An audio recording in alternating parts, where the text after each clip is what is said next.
So the first guest that we have this morning, I'd like to invite her up to the podium, will be Leslie Woodson, MSN, Chief Nursing Officer from Mesa View Regional Hospital.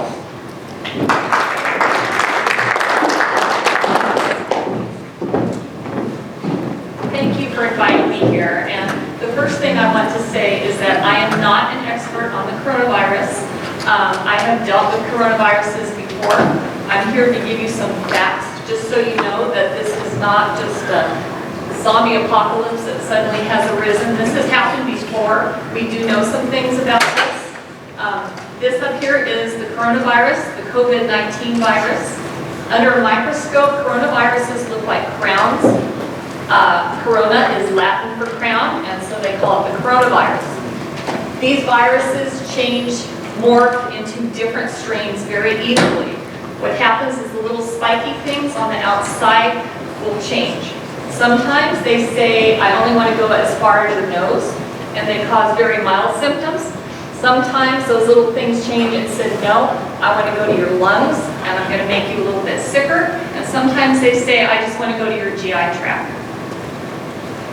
So if you have ever had a cold, you have probably had a coronavirus. There are 6 to 8 different strains that cause just the common cold that we get every single year.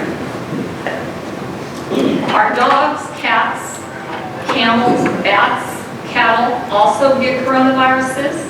Our dogs and cats have vaccines against the coronavirus, and it is very rare for an animal to transmit their virus to a human and vice versa. Then we have what are called novel coronaviruses, and this is the exception. Novel coronaviruses have almost always come from bats. They've been transmitted to an intermediary mammal, and then the mammal transmits it to a human, and humans start to transmit it to each other. The first time we heard about this was actually back in 1100. But probably the most recent coronavirus that you're familiar with is SARS, that occurred back in 2002. It popped up suddenly, and it vanished after 4 months. Because historically, coronaviruses don't survive once the weather starts to warm. This was traced back to civet cats, and it's believed to have emerged in Wuhan, China from a food market. So that may sound familiar. This is a civet cat. These are found in South America, Asia, and Africa. They are nocturnal, so you usually don't see them because they come out at night. During the day, they sleep in caves with infected bats. So one of the ways that coronavirus is transmitted is close contact over a prolonged period of time. So that's how these civet cats picked up the virus from the bats. So I want to apologize for the upcoming pictures. It may upset some people. They kind of upset me. And I'm certainly not insulting anyone's culture or beliefs. I just want to give you some facts on how this spread to humans. This is a Wuhan food market, also known as a wet market. They call them wet markets because they will sell both live and dead animals. The top picture, even though it's not very good, are live civet cats that they have at the market. They also have wolf pups, rats, bats, peacocks, snakes, just about anything you want, live or dead, because many of the cultures in that area believe that eating exotic animals will promote health. If you so desire, they will also dress them out for you right there. So you can see they have a lot of contact with these infected animals, and that's how the humans picked up this virus. They are also live at or below the poverty level, and so they live in very tight quarters where it's very easy for them to spread the virus to each other. That's how SARS got started. In 2012, about 10 years later, we had MERS. MERS was spread from bats to camels. The first humans who contacted were the camel shepherds, who also drink raw camel milk. So that's how those humans contacted it. COVID-19 is very, very similar to SARS. It's just a slight mutation. As a matter of fact, the scientists are now calling it SARS-CoV-2.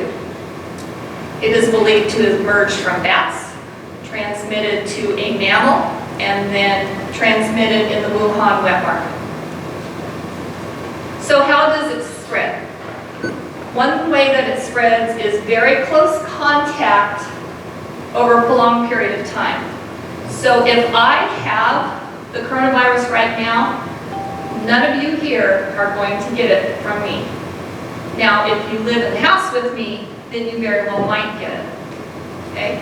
That's why there was such an outbreak on the cruise liners, because those people were in very close contact with each other.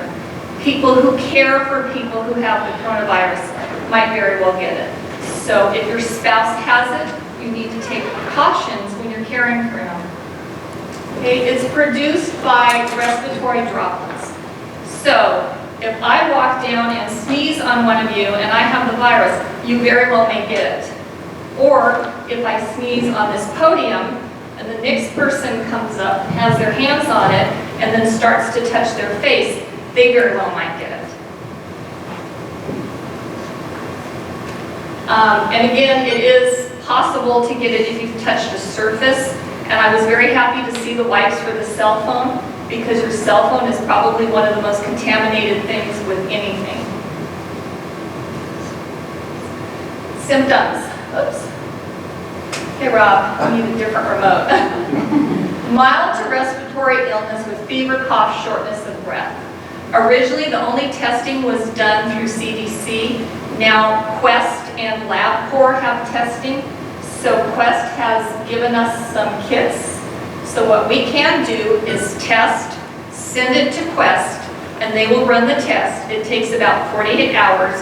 If they get a positive, then they will go ahead and send it to the CDC for confirmation. There is pretty strict screening in order to test. So if you walk in and you're not sick and you feel good and you want to be tested, we can't test you. The health department will not let us, because they just don't have enough kits.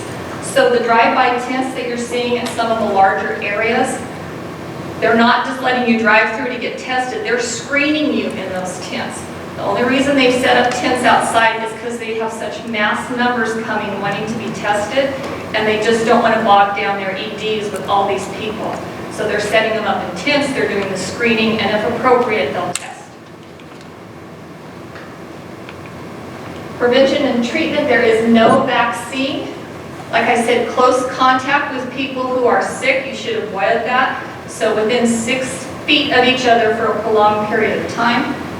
Avoid touching your eyes, nose, mouth. Stay at home if you're sick. Our employees are calling in and they're saying, you know, I just have a sore throat, but I feel great. It's like, I'm sorry you can't come to work. Once you're well, you can come back. Cover your cough or sneeze. You know, I see in the schools now they're teaching kids to actually sneeze or cough into their arm. That's because you're less likely to shake hands with your arm than you are. So that helps prevent from spread. Clean and disinfect things. We've taken some precautions at the hospital. We've actually taken away all our magazines in the lobby, things that people might come in and handle several times. The CDC does not recommend wearing a mask to prevent from getting the disease. So the masks that you see people wearing that they're tying behind their head, or the ones that just go over those ears, they do not prevent you, because this is spread by droplets. So if I sneeze, millions and millions of droplets are spread, and they go right behind that mask. The only mask that is proven to prevent you from getting it are the masks that we have in the hospital, the N95s. They have to be individually tested to every single person because they come in different sizes. What they recommend is if the person who is sick, they should wear the mask. That will prevent the spread. Okay? Wash your hands often with soap and water. If you can't get hand sanitizer, soap and water is still the absolutely best thing to use. If symptoms occur, notify your healthcare provider. In the United States, there is absolutely no indication that any animals have or will spread the disease. So don't go home and give away your puppies or anything like that. They should all be fine. There is no specific treatment for COVID-19. So whether we test you or not, we treat your symptoms.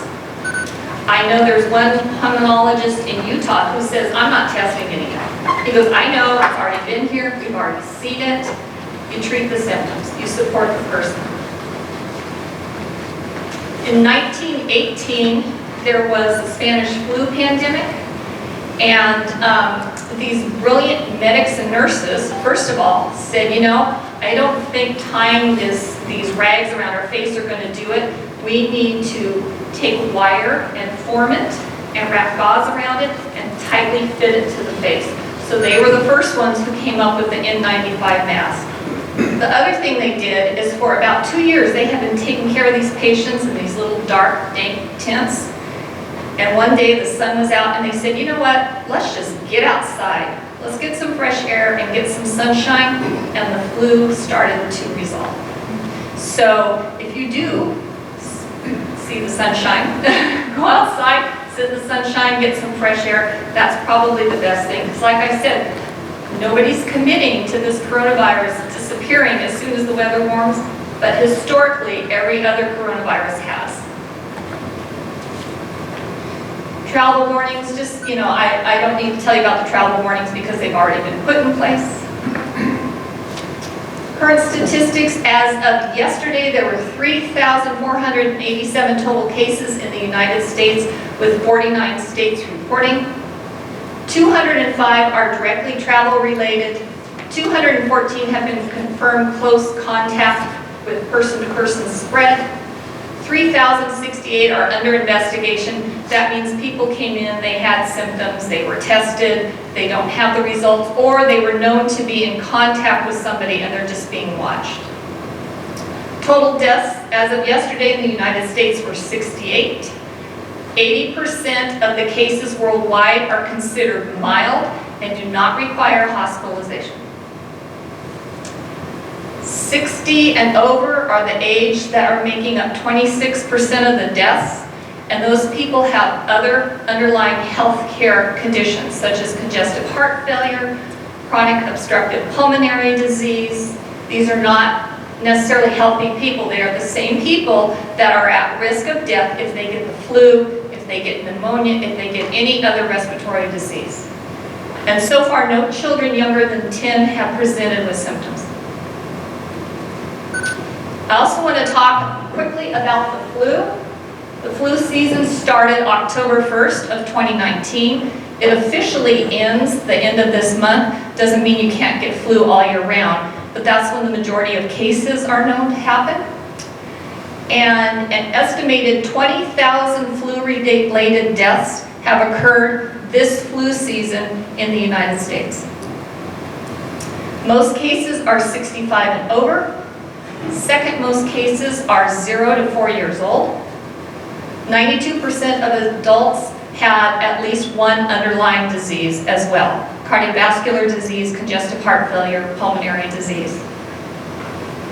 And 50% of the children had at least one underlying medical condition, usually asthma. So to put it in perspective, the flu has been causing a lot more problems this year so far than the coronavirus.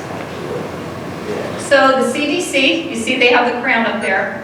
They say keep calm, wash your hands.